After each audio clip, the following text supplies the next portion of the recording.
Howdy, guys. So the clock is rapidly ticking towards another government shutdown.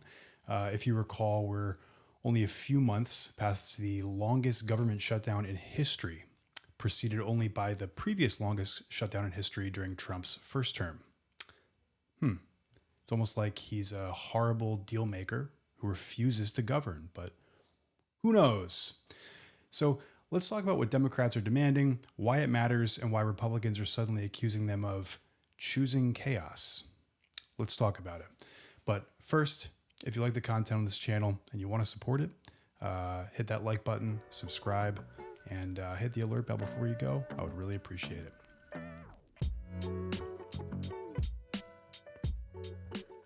So the Democrats in Congress are using another shutdown as leverage to try and coerce the Trump admin into doing the right thing in regards to ICE in the Department of Homeland Security spending bill. So Senate Minority Leader Chuck Schumer says these demands are common sense, and I would have to agree. Schumer announced the Democrats' plan for the spending bill on C-SPAN earlier today. So let's listen to what he has to say. We'll watch a brief video and then we'll talk about it. So without further ado, let's listen to what Senator Schumer has to say. After talking with my caucus, Senate Democrats are united on a set of common sense and necessary policy goals that we need to rein in ICE and end the violence. Our caucus is unified over three main legislative objectives. First, we want to end roving patrols. We need to tighten the rules governing the use of warrants and require ICE's coordination with state and local law enforcement. Second, we want to enforce accountability. There needs to be a uniform code of conduct and accountability. Federal agents should be held to the same use of force policies that apply to state and local law enforcement and be held accountable when they violate these rules, including we need independent investigations to help enforce accountability. Third, we want masks off, body cameras on. Federal agents must be prohibited from wearing masks. They must be required to use body cameras, and they also always have to carry proper identification. No more anonymous agents, no more secret operatives. These are common sense reforms, ones that Americans know and expect from law enforcement. If Republicans refuse to support them, they are choosing chaos over order, plain and simple. They are choosing to protect ICE from accountability over American lives. Let me be clear. Democrats stand ready today to pass the 5 bipartisan bills in the Senate.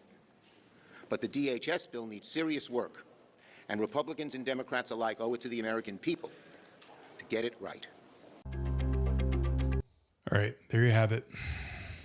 And yes, I had that at 1.25. It's Chuck Schumer, dog. We got to speed it up. So here's the reality of what's going on. Congress has to pass 12 funding bills to keep the government running. 6 are already done. The remaining 6, including funding for DHS, were bundled together and sent over from the House to the Senate. So since funding expires this Saturday, the Senate was expected to finish up, rubber stamp the package, but obviously Dems have other plans, as they should. And the reason is that DHS oversees ICE, obviously, and Democrats say ICE have been operating with way too little oversight, too much secrecy, and too much force, obviously. So again, as you just heard, they're going to try and force concessions out of the Republicans, but Republicans this week have floated the idea of securing some of the changes Democrats want via executive action and not changing the funding bills. Obviously, to Democrats, given their lack of trust in the White House, which is much deserved, that approach is a non-starter. So Chuck Schumer said on X this Wednesday, until ICE is properly reined in and overhauled, the DHS funding bill won't have the votes to pass the Senate, period. So obviously, the breaking point here was the blatant murder of Alex Preddy in Minneapolis last weekend by immigration officials, which is something I just covered in my previous video, which happened barely 2 weeks out from the other killing of Renee Good.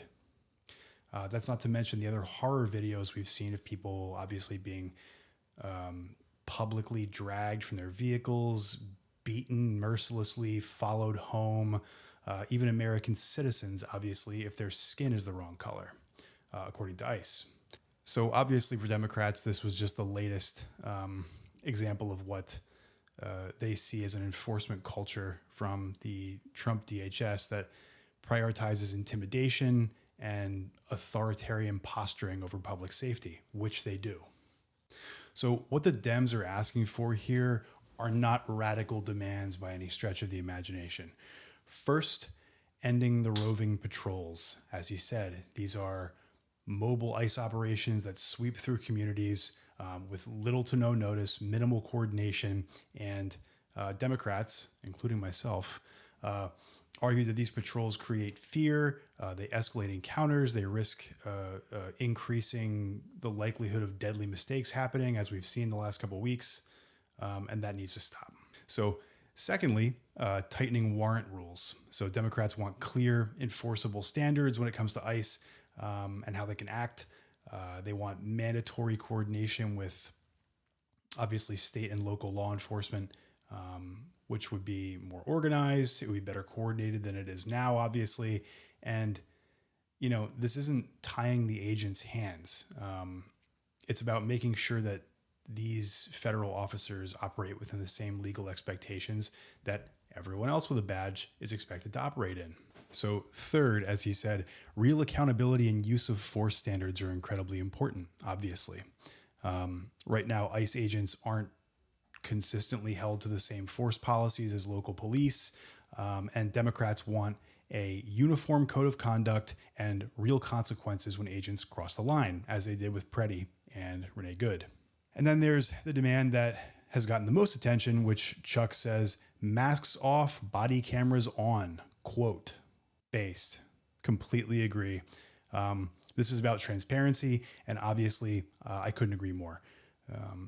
Democrats argue that law enforcement should not be anonymous, and they shouldn't, especially when operating in civilian neighborhoods. They should not be anonymous. Body cameras protect civilians. They protect the officers as well. If local police departments across the country can do this, Democrats ask, why can't ICE? Fair enough. So just to be extra clear, Democrats aren't trying to shut down the entire government.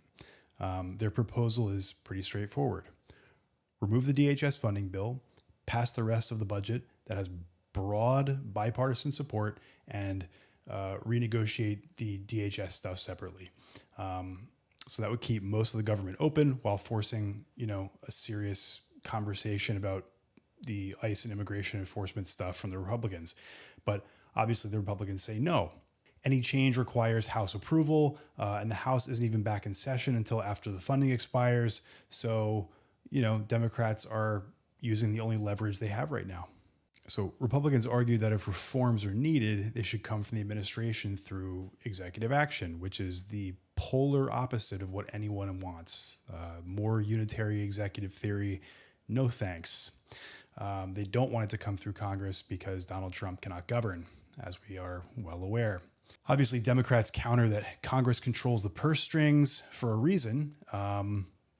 Not that the Trump administration cares, but if lawmakers believe in agencies operating in ways that endanger the public or undermine trust, funding is exactly where accountability starts. You hit them in the pocketbooks. Senate Majority Leader John Thune says a shutdown helps no one. And obviously to that, Democrats said, neither does writing a blank check to an agency they believe is totally out of control, the DHS, which they are. There is zero reason to trust that any of their demands will get implemented through executive action. Zero.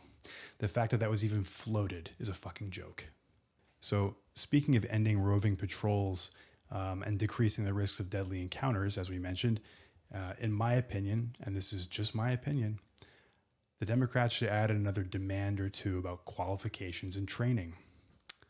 I don't know if you heard about this one or not, but there was this big article in The Atlantic about it. It is so unbelievably cringe. But apparently, in order to get more of these ICE meatballs out on the street and cut training redundancy, the Trump administration last summer slashed the length of the training course for ICE agents from about 5 months to, drumroll please, hold on, 47 days.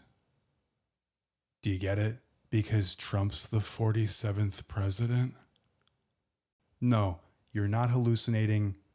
These people are actually this cucked. It is so corny. So what should be relatively strenuous training has been reduced to a fucking meme. There should be some redundancy to this training, particularly on how to deal with the public, because clearly it has not been drilled into their 4-inch thick Neanderthal skulls. These ICE people are, how do I put this? These ICE people are not exactly our best and brightest. So the more training, the better, in my opinion. But really, these people should be better and brighter than they are, which is where qualifications should come into play. I know that they're accepting more applicants who have, previous law enforcement experience. But as we've seen, that's not always the case. And even if it is, it seems to only attract the most unhinged and the most racist cops who feel like they can mask up like they're in the KKK all over again and goon themselves, all while doing the unhinged racist shit they can't do while wearing a body camera from their local precinct. You know, the local precinct, the place where they're actually beholden to state and local laws and the Constitution, things that literally do not matter one iota to the Trump administration. And of course, people like Goebbels Jr., Stephen Miller, and DHS Secretary and pornographic actress wannabe Kristi Noem. So hopefully the Dems can pass their demands and get some accountability for these thuggish ICE goons, because as of now, they just look and act like a lawless army of Trump loyalists who've been given carte blanche to murder and gas protesters under the auspices that the administration will have their back with the ever-looming get-out-of-jail-free card of the presidential pardon. And the fact that the administration has shown that they will come out and immediately pretend that reality isn't real and that what you see with your lying eyes and ears in 4K, 8K Dolby Digital surround sound is not exactly actually what you see and hear. Morality be gone. All right, let's see how long this shutdown lasts. Hopefully it's not breaking any more records. I don't know if I can handle it mentally. I don't know if I can do this again. But, in the meantime, while we're waiting, smash that goddamn like button, subscribe to my goddamn YouTube channel, and I'll see you in the next one. Stay safe. Bye. Love you. Bye.